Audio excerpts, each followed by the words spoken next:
नमस्कार दोस्तों।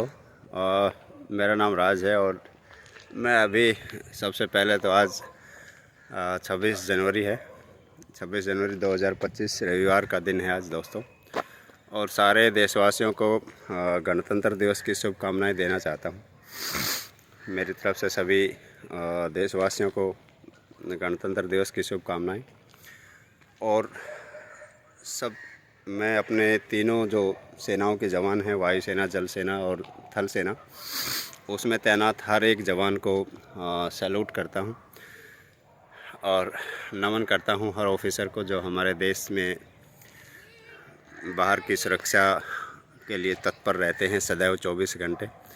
और उन्हीं की बदौलत है कि हम तमाम भारतवासी सुख चैन की नींद सोते हैं। और दोस्तों, बात करते हैं हिंदुस्तान की, तो हिंदुस्तान कहते हैं कि विश्व गुरु बनेगा और बनने की दिशा में चल भी रहा है। और हम विश्व की तीसरी सबसे बड़ी इकोनॉमी बनने भी जा रहे हैं। और अभी आपने देखा होगा कि हमने सूर्य के पास अपना आदित्य L1 भी भेजा है, जिसने सूर्य की सबसे पास की फ़ोटो हमें भेजी है। और पिछले साल आपने देखा होगा हमने चंद्रयान बिल्कुल अच्छे तरीके से वहाँ पे लैंड किया था, चंद्रमा पे। और उसके बाद हमने ही सबसे पहले ये पता लगाया था कि चंद्रमा पर पानी के संकेत मिले हैं। और सबसे पहला देश हमारा ही है दोस्तों, कि हमारी जो एयर इंडिया एयरलाइंस है उसने अभी ऊपर आकाश के अंदर वाईफाई की सेवा देने वाली पहली कंपनी बनी है। तो दोस्तों, ये हमारे देश की कुछ चीज़ें हैं जो हमें लीडिंग बनाती हैं, नंबर 1 बनाने की तरफ ले जा रही हैं। हम देश की सबसे बड़ी कंट्री में रहते हैं जहाँ सबसे ज़्यादा पॉपुलेशन है और कई धर्मों के लोग यहाँ पे रहते हैं, बहुत सारी बोलियाँ यहाँ पे हैं। तो एक तरफ तो दोस्तों जहाँ हम बात कर रहे हैं टेक्नोलॉजी के ज़माने की, AI के ज़माने की और विश्वगुरु बनने के ज़माने की, लेकिन एक दूसरा पहलू भी मैं आज आपको दिखाना चाहता हूँ। क्योंकि ज़रूरी नहीं है कि हर सेना में जो जवान तैनात है, वायुसेना, जल सेना, थल सेना या कोई भी जवान, कि वही अपने देश का सैनिक है या वही देश की रक्षा करेगा। वो देश की रक्षा कर रहा है दोस्तों जो बाहरी ताकतें हैं उनसे, लेकिन देश के अंदर भी बहुत सारी समस्याएं हैं। तो मेरा मानना है कि हर आदमी को सैनिक बनना पड़ेगा किसी न किसी फील्ड का, क्योंकि देश के अंदर भी बहुत सारी समस्याएं हैं। जैसे ये मान के चलिए कि जैसे बाल विवाह, रिश्वतखोरी या बेरोज़गारी, ये सारे मुद्दे हैं। तो इसमें एक और मुद्दा है, वो है अंधविश्वास का। तो अंधविश्वास के मुद्दे पे मैं आज आपको दूसरा पहलू दिखाऊंगा। मैं अभी पहुंचा था यहाँ मॉर्निंग वॉक पे मेरे बेटे के साथ। मेरा बेटा अभी आप देख रहे हैं वो साइकिल चला रहा है। तो यहाँ पे हमने क्या देखा, ये लोकेशन मैं आपको बता दूँ, दिल्ली में है, सेक्टर 22 पड़ता है। ये सेक्टर 22 के पास कराला गांव है। और मेरे पीछे आप देख रहे हैं कराला गांव का ये शमशान घाट है। ये आप पीछे जो देख रहे हैं ये कराला गांव का शमशान घाट है। मेरे पीछे जो आप देखेंगे ये जो लोकेशन है ये है जो कराला गांव के इष्ट देवता हैं, दादा मांडू, जो कुल देवता हैं कराला गांव के। ये उनका पवित्र तालाब है और अभी इसको खाली किया जा रहा है। लेकिन इसके ठीक सामने मैंने दोस्तों क्या देखा कि अंधविश्वास की एक ऐसी चीज़ देखी कि लोग अभी भी पुरानी रूढ़िवादियों में डूबे हुए हैं।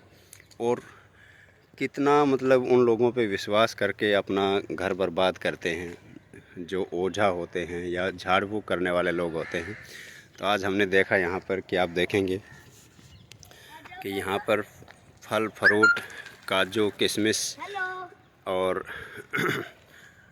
कई प्रकार के फल फ्रूट, दाल, तेल, इस तरीके का जिसको बोलते हैं टूना टोटका यहाँ पे किया हुआ है। हालांकि ऐसी चीज़ों से होता कुछ नहीं है, लेकिन मैं ये वीडियो इसलिए बना रहा हूँ। मैंने आज से पहले कोई वीडियो डाली नहीं है और ना मैं कभी डालना चाहता, लेकिन इस अंधविश्वास के ऊपर मैं एक वीडियो बना रहा हूँ कि इनसे कुछ नहीं होता है और बहुत सारे लोगों के घर बर्बाद हो गए हैं। हेलो गाइस, कि लोगों पर विश्वास कर कर के वो लोग वो करते हैं, अपना पैसा बर्बाद करते हैं और घर लौटवाते हैं। तो अभी दिखाता हूँ मैं आपको। तो मैं आपको दिखाने की कोशिश करता हूँ कि किस प्रकार के फल फ्रूट यहाँ पे रखे गए हैं। देखिएगा, ये केले रखे हुए हैं और ये इसमें आप देखेंगे उड़द की दाल है, कुछ अंगूर हैं, ये कंघा रखा गया है, ये तेल रखा गया है और ये अमरूद रखे गए हैं। उसके बाद ये अमरूद हैं। तो ये दोस्तों, ये देखो, ये अंधविश्वास है कोरा। और यहाँ पर ये आप देखेंगे नई बिल्कुल साड़ियाँ, एक साड़ी रखी गई है नई। तो इसके बारे में देखो, परमात्मा अगर भक्ति के मार्ग में भी आप चलेंगे तो परमात्मा कहते हैं कि पंडित और मसालची दोनों सुझे ना, और औरों को करे चांदना और आप अंधेरे में। यानी कि पंडित और मसालची दुनिया को दिखाने के लिए तो बहुत लगता है कि ज्ञानी हैं, विद्वान हैं, लेकिन वो ऐसा कुछ नहीं होता उनके पास कि वो किसी को ज्ञान का मार्ग दे सकें। तो इस अंधविश्वास से अगर आपको बाहर निकलना है तो जो भी एजुकेटेड लोग हैं उन लोगों को इस रूढ़िवादिता से और निम्न सोच सतर का जो सोच है उससे बाहर निकलनी पड़ेगी, बाहर निकलना पड़ेगा। और आप देखेंगे कि अगर इसमें कोई शक्ति है, कोई पावर है, तो मैं आपके सामने देखो, ये केला है जो यहाँ पे रखा गया था। बाकी फलों को तो मैं नहीं खा सकता क्योंकि काफ़ी गंदे हो गए हैं। बाकी इस केले को मैं आपको खा के भी दिखा दूँगा। और जिस भी भाई बहन ने ये टोना टोटका किया होगा वो रात में, मुझे नहीं पता कितने बजे यहाँ पे आया होगा, कोई बहन थी या कोई माता थी या कोई भाई था, और क्या उसका पर्पज़ था कि भी उसकी जो बीमारी है वो किसी और को लग जाए, या उसके घर में कोई दुविधा है तो वो किसी और के सिर आ जाए, या कोई भी प्रॉब्लम है जो उसने किसी और के ऊपर थोपने की एक छोटी वो की है, किसी भी टोना टोटका करने वाले, उससे झाड़ फूँक करने वाले के कहने के आदेश पर। तो पहली बात तो मैं उसको भी ये संदेश देना चाहता हूँ, एक बात करना चाहता हूँ शेयर कि अगर आप अपनी समस्या किसी और को दे के सुखी होना चाहते हो तो आप ये भूल जाओ मेरे भाई बहन कि आपको सुख मिलेगा। क्योंकि किसी और को दुख देकर आप सोचते हो कि मैं सुखी हो जाऊंगा, ऐसा आप भूल जाना, सपने में भी ऐसा नहीं होता। परमात्मा कहते हैं दे सको तो किसी को सुख दो, ठीक है। दुख देने में तो आपको कुछ मिलेगा भी नहीं। मान लो आपके घर में कोई बीमार है, उसकी बीमारी मुझे लग जाए, या आपके घर में कोई आदमी ज़िंदगी और मौत से लड़ रहा है, आप सोचते हो कि वो स्वस्थ हो जाए और उसकी जगह पे मैं मर जाऊं। ऐसा कुछ नहीं है। भगवान ने जितनी मेरी लाइफ दे रखी है, जितनी मेरी ज़िंदगी दे रखी है, उतनी चलेगी। और ये सब परमात्मा के हाथ में है। और ये सब पुराने कर्मों का खेल है कि आपके घर में कोई बीमारी है, कोई कलेश है, कोई झगड़ा है, कोई मरने वाला है, ठीक है। तो मेरे दोस्तों, मैं ये केला आपको खा के दिखा रहा हूँ, और ऐसा भी हो सकता है कि ये केला खा के मुझे कुछ हो जाए और वो भाई बहन जो ये वीडियो देख रहा है वो सोचेगा कि मेरे जो तंत्रवादी थे, जो भी सियाने थे, वो जाते उसकी शक्ति से ऐसा हुआ। तो ये बिल्कुल गलत है। अगर मुझे कुछ होना होगा तो वो नेचुरल ही होगा। ये देखो, खा गया है, तो देखते हैं इसका कुछ साइड इफ़ेक्ट होगा या नहीं होगा। तो मेरी यही प्रार्थना है, जिस भी भाई बहन ने, जिस भी नेक आत्मा ने ये झाड़ फूँक तंत्र करने वाले के कहने पे वो रात को दुखी हुआ, इतने अच्छे फल फ्रूट उसने यहाँ वेस्ट किए, पैसा वेस्ट किया, और वो अपनी फ़ीस पता नहीं कितनी लेके गया होगा, I don't know about this.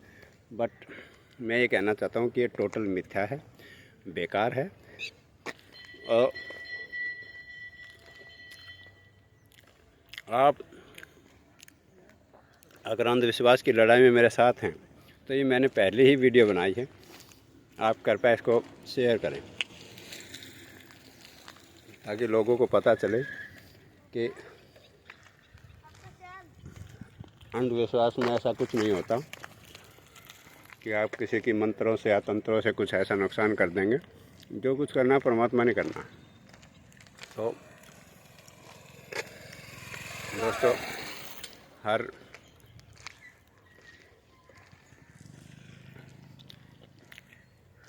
भाई बहन से मेरा निवेदन है कि वो देश का बाहरी सैनिक भले ही ना बन पाए, लेकिन आंतरिक सैनिक ज़रूर बने।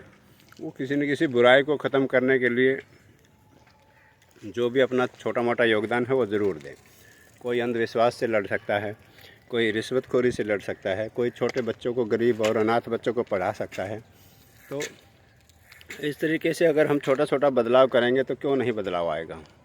बाहर के देशों में और हमारे देश में फ़र्क ही क्या है कि हम अपनी तरफ से कोई भी छोटी मोटी कोशिश नहीं करते। So thank you.